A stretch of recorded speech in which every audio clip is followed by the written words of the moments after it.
Hi, this is Jack Downs. I'm going to talk about some what I call advanced and featurized newspaper and magazine. Well, this is actually just a category of a bunch of other oddball stuff that may help you out in news designs and in feature/magazine designs. Some of this more news-oriented, some more feature-oriented. I'm using a bunch of old copies and photos. There is an instruction sheet there you can download. However, you might be better off just listening to me and following along. If you do this and submit it, then you can get extra credit. And of course, you can just watch it and expose and absorb some information, but you might as well go along, help play along with me and do it. It might take a little while, and I may have some pauses in here as I have some other things I have to attend to, but we'll get through it. Okay. So let's ignore this instructions for right now. We may come back to them if I forget where the heck I am. But otherwise, you're going to go to Moodle and you're going to download the zip folder into a file. If you're working in the virtual lab, then you're going to do all this through the browser in the virtual lab, or the thaw space or a download area, making a folder. Actually, you know what? The Featurize folder itself is fine to use that as the folder to contain your stuff then, to save a document into. But you're going to have to go get a copy of our template, our regular template. You could work in the magazine one if you wish. Whatever. That's not that big a deal. And when I do that and start to follow the first instructions, by the way, I'll show you that the stuff in the Featurize, I think this will be the stuff. It's possible to add or change a couple of things. You might see like a stray library or template in here, but you're a lot safer using our new templates and libraries. So that's the stuff. We're only going to use some of it. You could play with more of it though if you wish. And here I am having begun the instructions, and you may see on my pasteboard some other stuff that's already completed because I've used this document over and over again. So we're going to start with the Hawking story, which, as I said, is an old story. But it's okay. We'll play with it. And when I pasted it into the box, of course, I got all this bad font stuff. I'm going to force it into my body copy. That's fine. If you were doing a magazine-oriented page here, of course, you'd be using your mag body copy, whatever that is. So we're going to get rid of the byline first of all. Well, I don't know about first of all. You can use these heads, by the way. There is a little bit of this head missing because it's the word Hawking NASA differ on danger of outreach to aliens. This was a real story, by the way. Poor Stephen Hawking has died in the meantime, but it's still something that was important to him. I'm going to paste the byline into a fresh little box. I'm going to get rid of it here. And as you would do for most all of your magazine stuff, and whenever you really featurize something, we're going to get rid of the date line and the AP and the long dash. Whoops. We still want the capital C in cosmologist. Why do we do that? Oh, by the way, once we did that, if we read through and saw that the word Washington actually was important to the story, we would go in and edit the story to add that information back in. But I don't think it's actually important here. Date lines are very newsy, but we're doing something that's not newsy. We're doing something that's kind of featurey. I suggest in magazines for sure, and even in feature layouts, a regular one-column copy is awful narrow. So it feels more magazine-y and or featurey to go wider. So let's go down to go down to 3 sticks, which is a nice measure actually, or 3:4. Okay, so we did that. Why do we take this byline off? Well, bylines can be handled differently, but so can headlines. That's one of the key things I want to show you is I'm going to narrow up this headline to the actual width of my center column. And I'm going to yank it down, and I'm going to yank this up to here, and all of a sudden I have a head treated very differently. A headline down in my body copy. And, I think I actually could use a little bit more leading on that.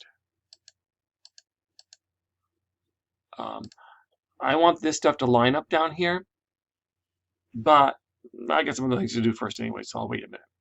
I'm going to yank this down. So we get the story. We see all the story, roughly. Whatever. Wow, that's a long story. Jeez, it's a real long story. I may not be using all that story. I'm going to actually only use part of the story for now because it's going to take up too much of my page. Let's just say it's something like that. Okay, let's go ahead and grab this byline information. We still want the information. We still want to credit people for their work. So I'm going to change this to auto letting now, just so I don't have to keep changing it. And I'm going to make this like maybe 12 point. And I want to. You'll see also these bylines had a first line indent, as so much of your copy does. I'm going to grab that and I'm going to delete that, or put a 0 in there actually, and hit enter. So now I get rid of my first line indent. I'm going to center it. Go to paragraph and center. I could do that down here on the paragraph too, same thing. What else am I going to do? I could still do some styling here. Hold on just a second. Lost my controls again, as usual. So I could do different kinds of styling here to this byline. It's right now, it's a New Century School book, the same as the copy. There's no reason that you have to use the byline fonts, either in a magazine piece, and maybe you would decide to just make them bigger and increase the leading even more, and then add some text wrap in the box and go jam it down in here somewhere, like this. Now I don't have text wrap on my box text wrap. I would go up. I'm going to increase the text wrap a little bit. I would be roughly, that's P9. That's what that is, P9, which is a nice number because that's our gutter in here. So we could do something like that for our byline. I got too much space at the bottom. So like that for our byline. On the other hand, it makes sense that bylines be different styles. So maybe instead of doing the other stuff first, I would first go to byline 1 and byline 2, and I would still go to leading of auto and increase it to about 12, and I could still center it and maybe even make it even bigger, more leading than that, and I could still play it there. Okay? Is this bothering you here? Don't worry, we can fix it up later. Okay. What else are we going to do? We're going to take this first paragraph. Now, let's say that we're going to, it's not unusual for first drafts of stories in magazines or in Featurized, a feature section in a newspaper, to have a different kind of play. Drop caps, that's one thing. On the other hand, sometimes we just make things big and then getting smaller. Sometimes we put the first line in all caps and then have it maybe sized down a little bit. It's almost like we're big, next bigger, and then back to normal. Almost like we're trying to pull people in with something that's gradually changing into whatever the normal body copy is. So hold on just a second. In this case, we could go up to like 12 point, and we could make this auto letting. And by the way, this whole story could be, actually I'll just do Control A. This whole story could be what we'd say ragged right or a line left. That makes it look more magazine-like anyway too. Blowing up the first graph is not that uncommon, and we're going to do a drop cap here. We're going to do what we call a drop cap on the fly. would call it that. In other words, I'm not making a style. I'm just going to make this drop cap for this one-time use. So what am I going to do? And by the way, having this blank line here, that gives us the flexibility to adjust the alignment as we go too. Drop cap on the fly. I'm going to go to paragraph, drop caps and nested styles. Let's go to, I'm going to do a preview on good. I'll just do, maybe I'll do 3 lines. 1 character is normal. Character styles, I have none right now, so I'm going to have to go and fix some things up as I go. Okay, and I could what? I definitely want to remove the first line indent. 0, enter. And I could change this letter here. I could change it to be the same font as we used here, which is Times New Roman. It's only slightly different than New Century School Book, but that's okay.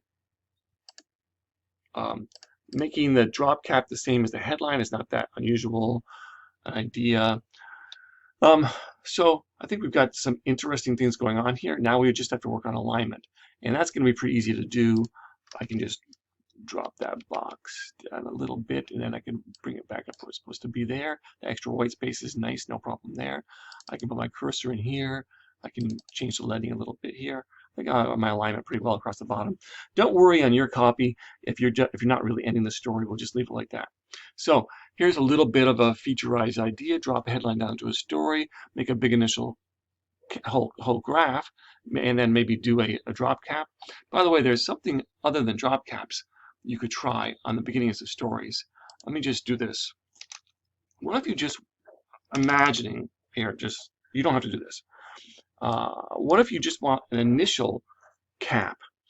That's another option, and you don't use that kind of a feature to do it. You could just make it really big. What do I mean? Like maybe even bigger, like 48 point. Some magazine stories have initial caps. You probably would still remove the first line indent, and that would be the first one up here. Now that forces white space in. Also, maybe then you'd still do an enlarged first graph in general. Maybe this wouldn't be even bigger. In a magazine, sometimes drop caps or initial caps, as this one is shown, can get enormous, and they might have color on them and other things too. So don't be afraid in the magazine work to go even a little bit wilder with it and add more white space. And you can even have sections of a story. Maybe partway through, we go into another drop cap or another initial cap. Okay, so I want to show you that. So let me just get rid of that stuff. We're going to say that this one is done like that. Okay. Now I want to go get a new story. As your instructions will say, we're going to use the fast story here. We're going to make some similar changes. We're going to change the headline to a different style, and we're going to add some shadow, and we're going to blow up the first graph in a different way, and then we're going to do an inset, and then we'll do some other stuff too. So let's look at this fast story. I've already put this in a 4-column box. I removed the byline again and the date line. It's all styled body copy. I've got a couple of headlines up there. You can write your headlines out same as mine. You don't have to write your own. And yes, I made up one of these things again, something like a little same idea about how to handle this. And I've got to bring this to the front for some reason. Arrange, bring to front. Okay, that's better. So I want to handle this first graph in a different way now. Now I'm going to imagine maybe I'm not changing the shape of this. Maybe I'm going to leave it in one column for now. Whatever. I want to make an initial graph, which is a big graph, which covers a different measure then. And I could do this. I could do this with. Actually, I could do this with going down to 3 sticks. I can make the graph go this big over here, over these 2 sticks, or I can leave it. I'm going to leave this one at 4 for now, and we'll use these 2 sticks here. So odd measures, this would still work fine. Now I could just go cut this off from the story. I have another option though. Something we haven't used before is we haven't really used these outflows. We see the overset box down here, and yeah, this is a long story, so we're only going to use. Actually, it's not that long at all, is it? Okay, we can use most of the story, or pretty much all of it. But we have an outflow box up here too. So if I click on this outflow box and draw here, I can make another box. I'm going to take that box and bring it over top this one and just set it right in those first 2. And now I want to go grab this.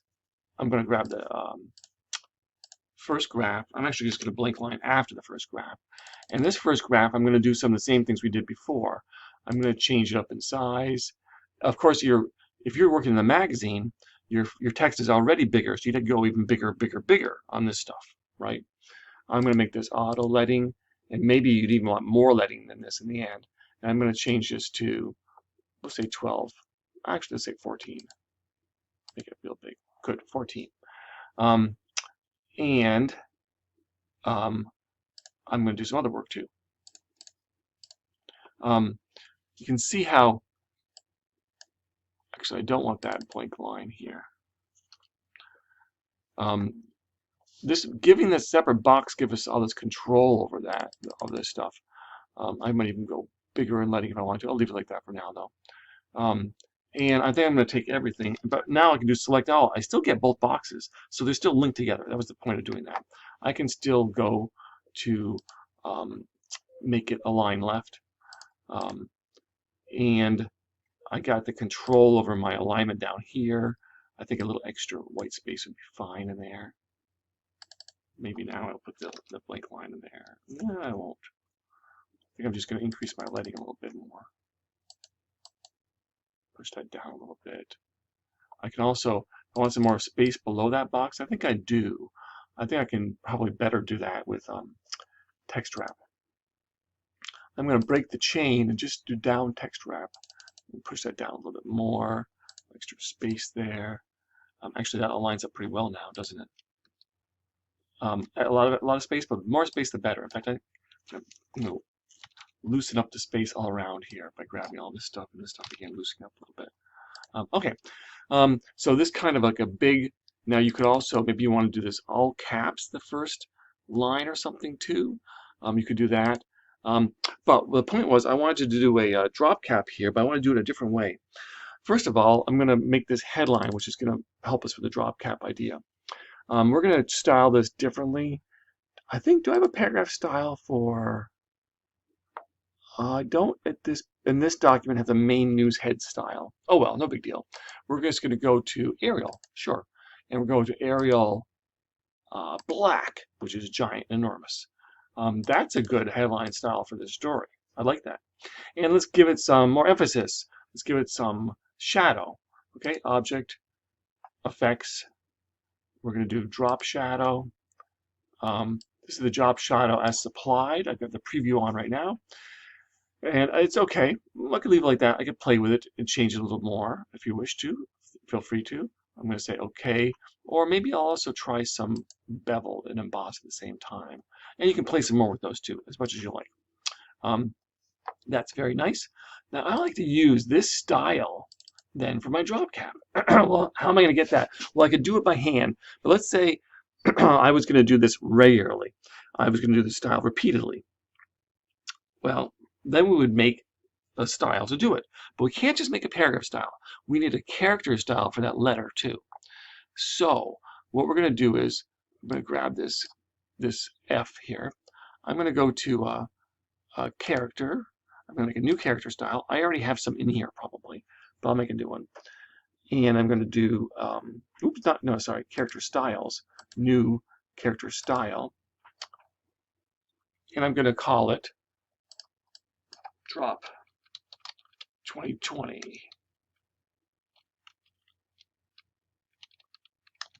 C for character, whatever. I don't care what's based on, whatever. The basic, what we want to do is we don't want to have a size. We don't want to have size, so whatever we don't want anything, we just delete it out, leave it blank. We do want it to be Arial black, yes, for sure. Because we're going to let the drop caps, and nested styles feature set the size, and that's going to vary by the number of lines that it does. Okay, good. And if we're always going to use it in this type, that's another way to, it's going to vary it too. We could do other things here, but I don't think we want to do anything there. Advanced character formats, no. Character color, I don't think we want to change that. Open type, underline, strike through, export tagging. All we really care about is the font under that basic style, and generally that we want the font. So we'll say, remember what it's called, drop, whatever. Okay, say okay. All right, good. Now we're going to put my cursor here as we go to paragraph styles. And I'm going to make a new paragraph style. And I'm going to call it drop 2020. And it's going to be based on body copy. Sure, I don't care about that. Basic character. Oh, I'm going to drop caps and nested styles. And here's where we're going to use our character style. Use that. Put a preview on. Okay, good. And we're going to make it 1, 2, 3 lines. Hey, how come my preview's not working? Don't know why my preview's not working, but we won't worry about it. I'm going to get 3 lines, 1 character. I'm going to use that, and I'm going to that's all fine. Indents and spacing. I want to remove the first line indent, so I don't have to do all this stuff manually. I can just do it all here. Let's say OK, and I'm going to apply that style now. Paragraph style, drop 2020. We'll apply it there. Boom. I didn't add the shadow and stuff. I could have added that back there too. Actually, I think it's probably better that it not have it in that drop cap. Oh, whatever. Either way. So now, anytime I want to do the drop cap, I would just go grab and drop and click on the drop. So that's how you do a drop cap with a character style and make it for reuse. All right, one little thing I want to show you is a way to use like a text, like a cutout of a photo in InDesign. Of course, you can do that cutting out in Photoshop and so on. But what if you have a photo already that kind of has edges you want to detect on it? Well, this is kind of an easy way to do it here. So let's go ahead and grab a photo box, but this time an image box. This time we're going to grab the box we don't usually use because we don't want a stroke, because we're going to have text wrapping around this image in a different way. So I'm just going to grab this box. Actually, not going to drag it. What am I doing? Just select that box. I'm just going to draw a 2-column box. I'm going to draw it down here away from the copy for now. And I'm going to place in there the photo. What photo do I want? I want the diesel photo. Because it goes with the story. Good. And there he is. And I'm going to fit it. Let's just do fit content proportionally. And then I'm going to close the box up with a double click. So it got very nicely sitting there. Okay, good. And you can see this would be the kind of photo which would naturally do a cutout on. So how are we going to do it?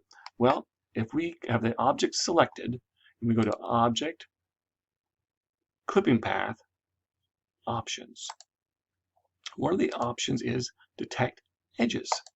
Now, there is no clipping. If you know what clipping paths are and how they can be made in Photoshop, you could have one already here that you could be activating in this way. But we don't have one here. But it's going to make one for us. It's going to detect the edges and make one. We could play here with the tolerance and the threshold, but they're usually pretty good. And you could do a preview if you wish. It would show you where the clipping path is, and I can see where it is. So I'm just going to say OK, and it makes that clipping path. I can see the little dots all around him. Very nice. Now I'm just going to, I got to make sure I got my regular selection tool. So I want to deal with the whole photo. I'm going to put the photo up into the text now, and drop it in there, right? And you might say, well, hey, that didn't work. My clipping path isn't being used. That's okay. Go to Text Wrap and choose Wrap Around Object. And now our clipping path is used. Now you might say, it's a little bit too close. Okay, just bump it up a little bit. And we can use some text wrap to push it around. So that's a way to use, an easy way to use, if you have a photo that's got, or if you make a photo just with using Photoshop and go delete some stuff, which has got easy to detect edges. And you can make an easy to use clipping path there. Okay, onward to something else. Yeah, I just wanted to show you how you could take some of those ideas I just had and maybe work them into a layout, a magazine-like layout. So I started, this is what I ended up with when I did that. I took that Fast 5 idea and made it truly enormous. There was additional photos here that you can play with. You see, I put in a photo of our hero here, and I actually let it bleed off the edge. So that'll be trimmed right on the edge there. But yet I don't have to bleed all my edges. If I wanted to, I could bleed this guy up too, and then open up the photo, get more photo up there, and that sort of thing. But I don't really have to. And I would probably have to find a place to put a cut line. You know, this would be a good place to put a cut line right in here. I could do a cut line with white text and maybe put a little bit of a obscured air. Well, this is black enough, it'd be fine. I have to make it a little bigger than normal text here for the caption. Or I could run it right in here if I felt it was needed. I don't even know if it's needed. I could do my byline and get a different way here, right? I could take that, what was going to be a subhead, and make it kind of like what we call a call out, right? A chunk of headline-like text which goes someplace else. this would be a spread that actually does cross the alley, but part of it is respecting the alley. So I could continue to copy. I could make even bigger cutout here. I could use my initial cap like this. So it's a way to head down that direction, taking the things we were doing in a bit of a more news format. This type, by the way, this type needs to be more work on it. I think it needs to be bigger to make, and more leading actually too. And then we can make that into a magazine idea. Okay, so now we're going to do some other things which really are not magazine-y at all. They're just some other topics I want to cover briefly. The first feature I want to do is called nested styles. So what I've done is I've made a text box here, and you should do the same. I went and got the file from the stuff, which is called Community Calendar, right there. Good. And then I pasted it all in here. I forced all the text into something called box text, which is a sans serif style here. Not unusual for calendars and things to be done in a different style. Or boxes, and having a sans serif style is not unusual. This is actually sort of parallels our body copy, but it's in sans serif. Franklin Gothic is a common sans serif. And again, we've got some leading built in too. Okay, and I also took that header thing and I made it what is already called box header. So you've already got those styles. We haven't really used them very much. Okay, what are we going to do? The idea is, imagine this is a super long calendar, and we want the first word, or first sentence, it's not really a sentence, it's to the first period. We've actually written it this way intentionally, and you have to write it this way intentionally, which is the name of the place. We want those all bolded, but yet it'd take us forever to go through and bold them all by hand. Put your cursor in the first one here, and let's go to a paragraph styles. We'll make a new style. I'm going to call it Com 2020, because I think, it's not useful 2020 because I think I already have some in here. And it can be based on this one, that's fine too. And let's go down to drop caps and nested styles.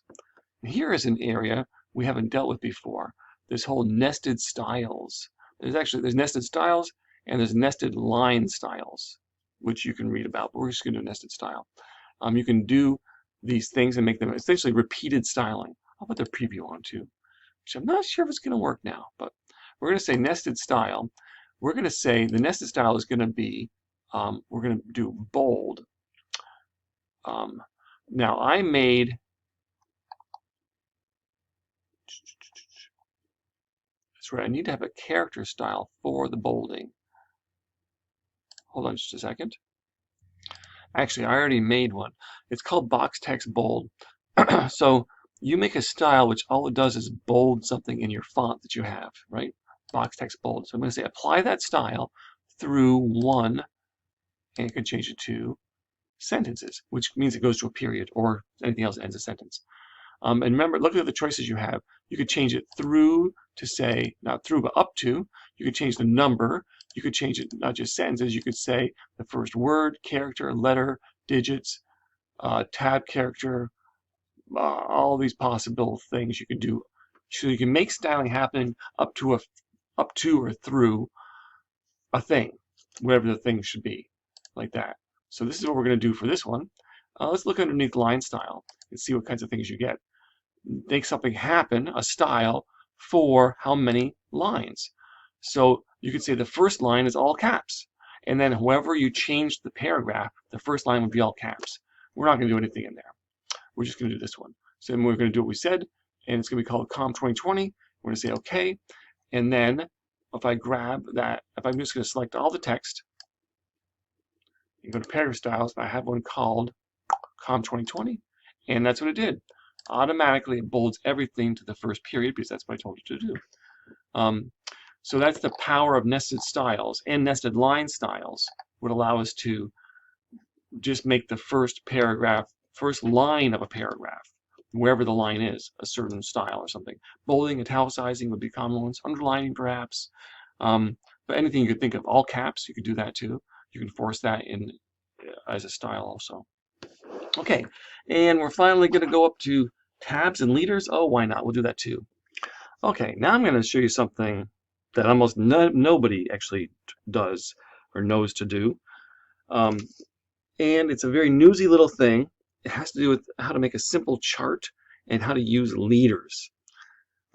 People fake leaders, but there's a leader function in InDesign. So I placed in here a bunch of text which was called salary by newspaper job type. It's kind of made up, so no, this is not necessarily right, although it's probably not that far off. And then I styled it all in box text no indent.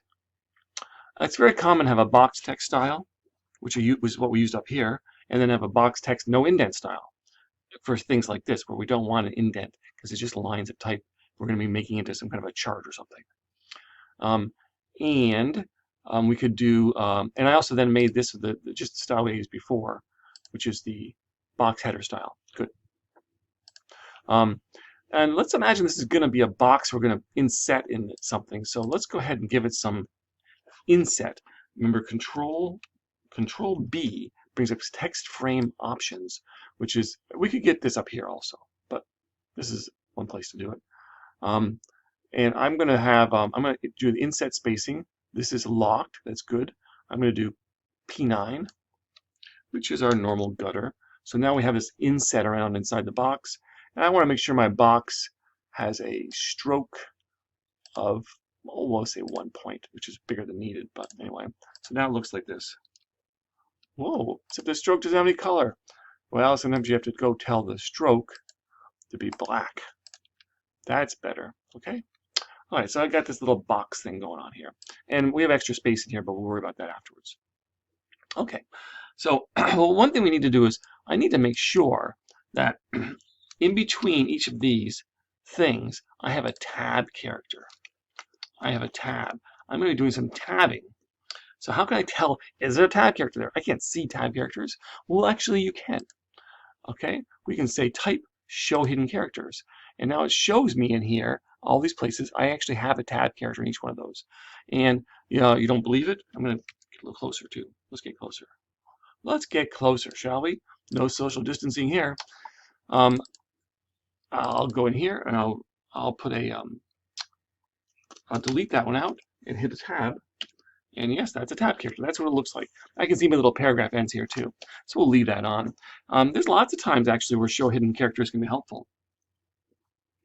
Okay, so we're going to bring up the tabs panel from the type menu.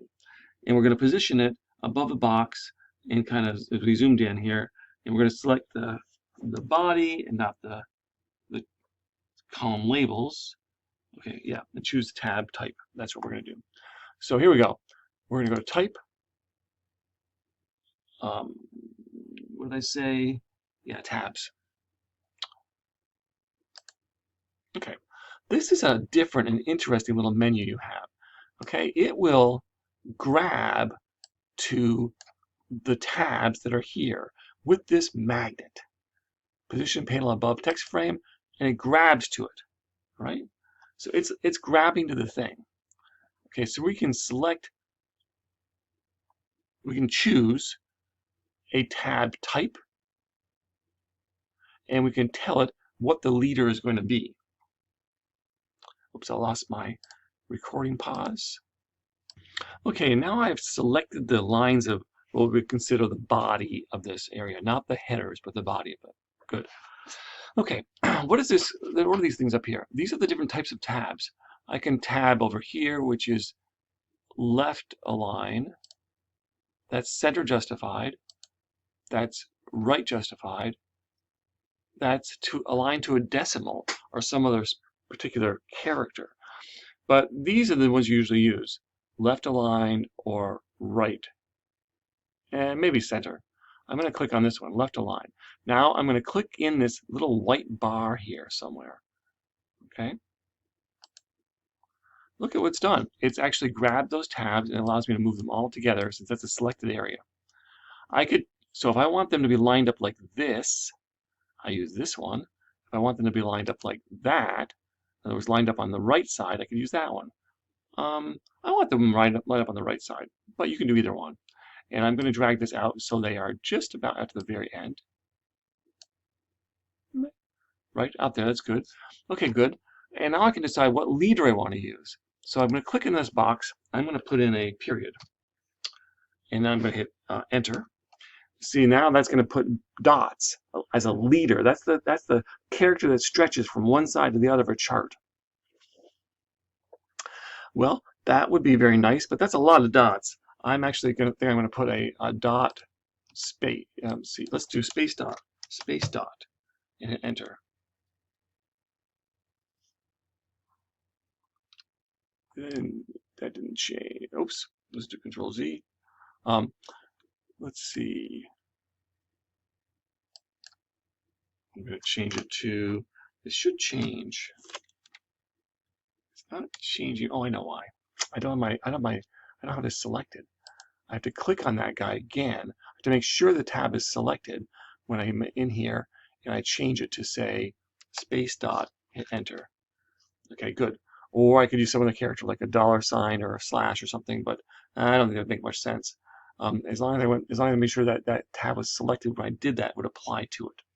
I think space dot will be fine, but you can play with other things if you wish. If it's not working, if you go back and click on that, and now I'm going to click out here, and I'm going to select this area and say, I don't think this guy needs to have a leader, and so I'm not going to worry about it.